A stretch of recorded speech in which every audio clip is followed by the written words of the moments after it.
Is social battery just a metaphor to describe unpleasant interactions?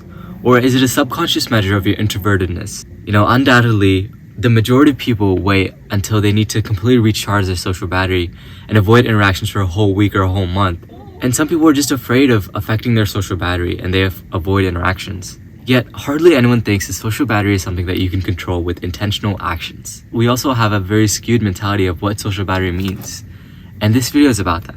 My name is Nitish, and I'm currently living in an Airbnb with 37 other people. I have been for the last 2 days, and I will for the next 2 days. And, I'm going to be spending every single hour with at least one other person.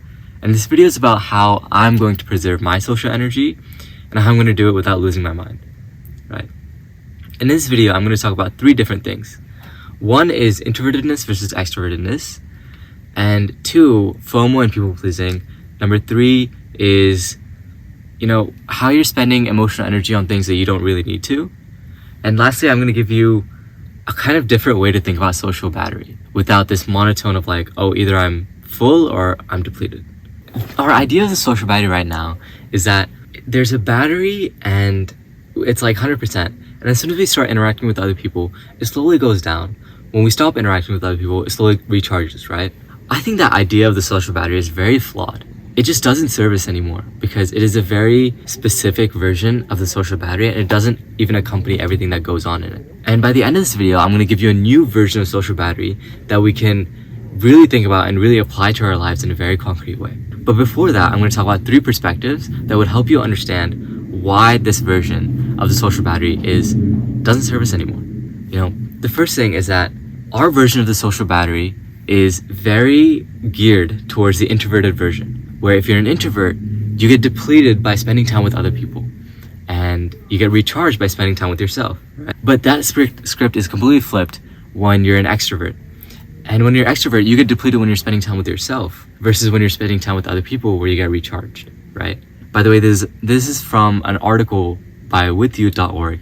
It'll be linked in the description, so check it out if you can. So the reason why our thing is flawed right now is because it only serves the introverts. But we got to think about introverts and extroverts as a whole, because that's all of us. Only half of us are introverts. Number 2 is FOMO and doom scrolling. A lot of people think that it's like an interaction basis. So after 5 interactions, I'll have this much energy. After 20 interactions, I'll have this much energy. But in fact, it is never like that. Imagine if a lot of people, right, they get invited to a lot of events, but they don't really want to go. And the only reason they're going is because they have FOMO. And they go there and they end up regretting it afterwards anyway. Those types of interactions deplete so much more energy than the types of interactions where you actually intended to go and you had fun and you didn't regret it afterwards. And the same thing with doom scrolling, where doom scrolling is very unintentional. And whenever you're doom scrolling and you come out of it, you regret those 2 hours so vividly that it depletes so much energy, so much social battery.